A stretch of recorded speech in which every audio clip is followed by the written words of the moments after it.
Cecil Travis was a three-time All-Star who played in 12 Major League seasons between 1933 and 1947, all with the Washington Senators. He was primarily a shortstop and hit 308 of his first 9 Major League seasons. The one season that he failed to hit 300, he batted .292, but he suffered 2 bouts of significant illness that year with the flu. A three-time All-Star, he had his best year in 1941.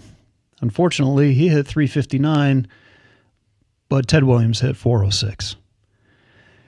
Today I'm joined by my buddy Sean to discuss Cecil Travis's life and his career. So how are you? I'm good. This has been a long time coming. You said 8 months. It may have been longer than that. It's been a while, so thanks to finally get here. So tell me, what you were the one who approached me about Cecil Travis. Yeah. What was the impetus? Well, it's just that every once in a while something jumps out at you, and it's like, oh wow, I didn't know this. So for me, I was looking at leaders in the 1941 baseball season.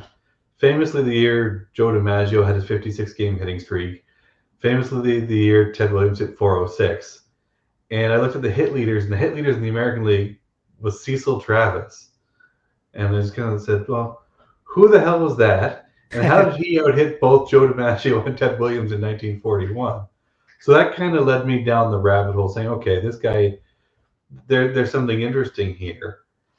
And then the other part that kind of came together for me was reading Bill James, the baseball historian, statistician extraordinaire. And one of the observations he made was there was a shortage of baseball players born between 1910 and 1929 who made the Hall of Fame. Mm-hmm. So the years 1890 to 1899 produced 35 Hall of Famers, give or take. Same with 1900 to 1909. 1910 to 1919, that number dropped to 15, and then was 15 for the following decade as well. So what his theory was, and it holds water to me, is there was a generation lost because they served the war. So guys who spent 3-4 years in military service didn't put up the accumulating stats that would normally get them into the Hall of Fame. So again, looking a little further into that, Bill James put a list together of his players that he thought were most deserving from that era, and the top of his list was Cecil Travis. Travis grew up on a cotton farm in Riverdale, Georgia, just south of Atlanta. One of his teachers in high school was Roy Hodgson, former athlete at the University of Georgia. Hodgson had formed a baseball team and put Travis in as the team's shortstop. Ex-Major Leaguer Kid Elberfield arranged for Travis to be given a tryout at a local baseball school. Tubby Walton's Baseball University, it was called.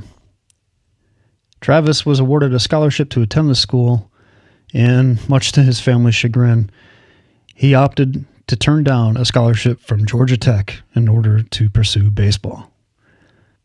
Elberfield took Travis to a tryout for the Chattanooga Lookouts.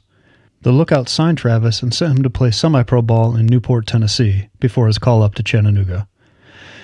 With limited time in the Lookouts, he hit .429 for the second half of the 1931 season. In 1932, he was named Chattanooga's starting third baseman and led the league in batting average and triples as the Lookouts won the Southern Association title and the Dixie Series championship. In 1933, Travis was invited to spring training for the Washington Senators. After nearly making the team that spring, he was called up from Chattanooga to fill in for injured third baseman Ozzie Bluge on May 16th. Arriving at Griffith Stadium just 1/2 hour before the game time, Travis had one of the most remarkable Major League debuts in baseball history.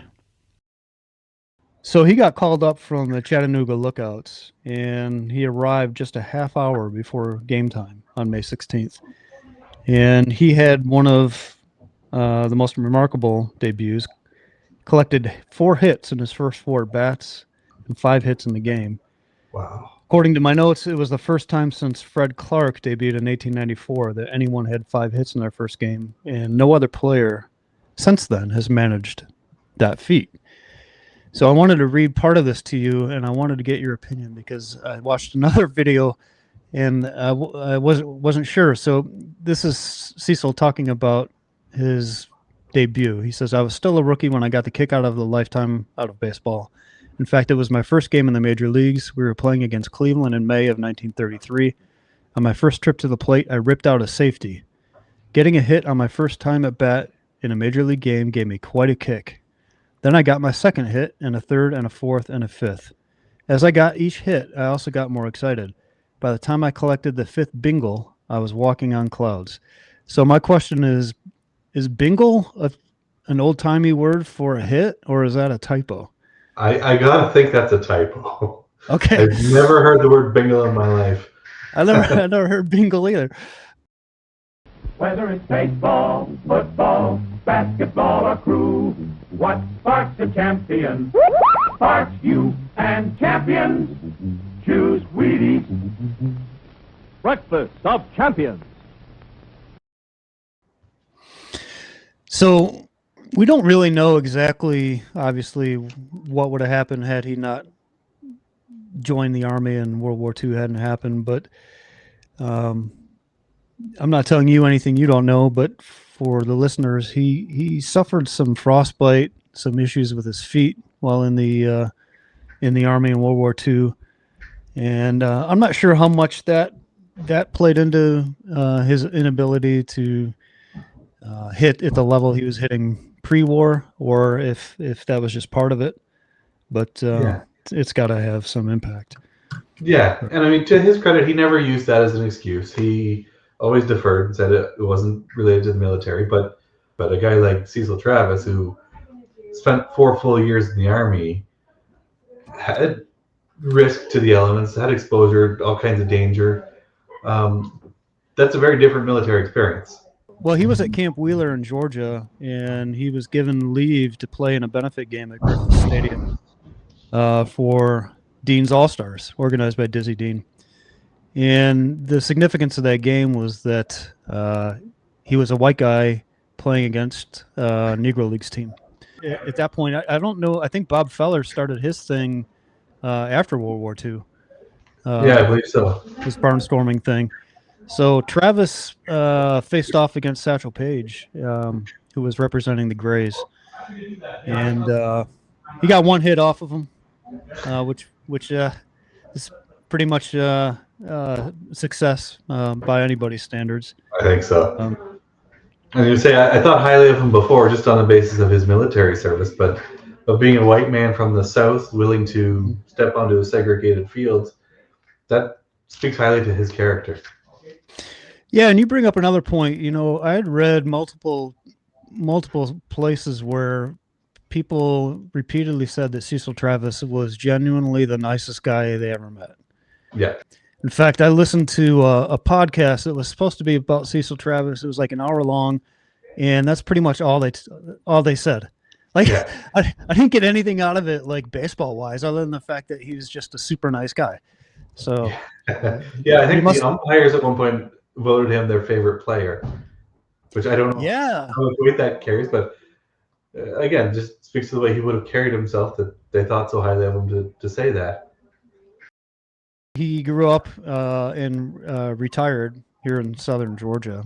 Well, it's not southern Georgia, it's south of Atlanta, but he lived on a farm post-retirement for quite a while. Local Atlanta reporters would talk to him after his retirement, asking him if he thought he belonged in the Hall of Fame.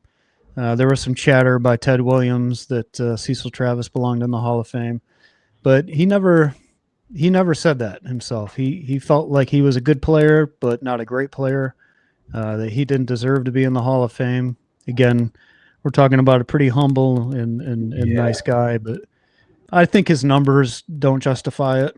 You know, it's a shame what happened in the war, and it's such a unique time in the game. But yeah, it's a shame because I think he was on that trajectory.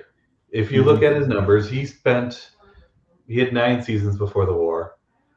He had 31 WAR in that time. He was 27 years old.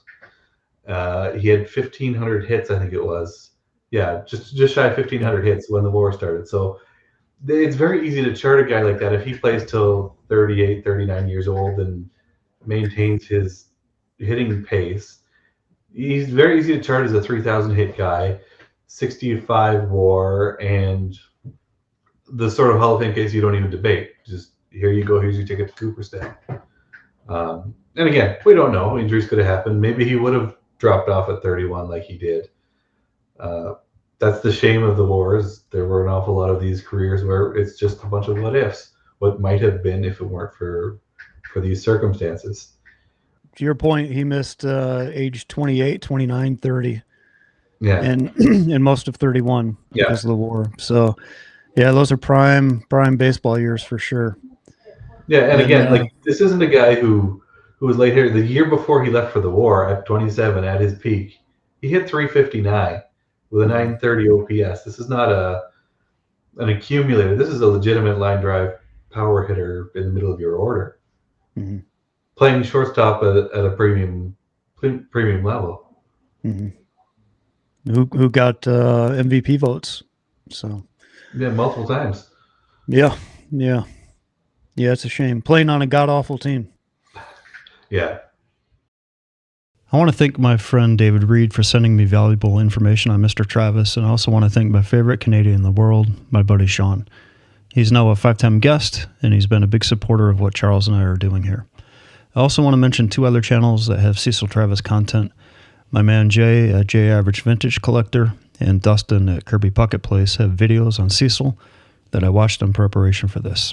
I've provided links to their videos, and I hope that you check them out. Thank you.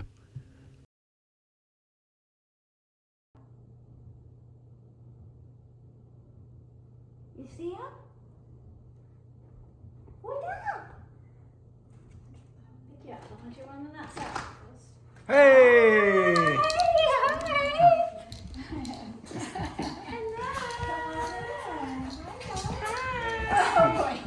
What a little surprise for these little fools. Chuck was not expecting that. I don't think she was expecting it either. She was just settling in the car. How did her training go? Good. Yeah. Good. Not like anything crazy, but You gotta start somewhere. yeah, we got new treats for her that I think she seems to like. The trainer uses them, so yeah. There you go, Chucky.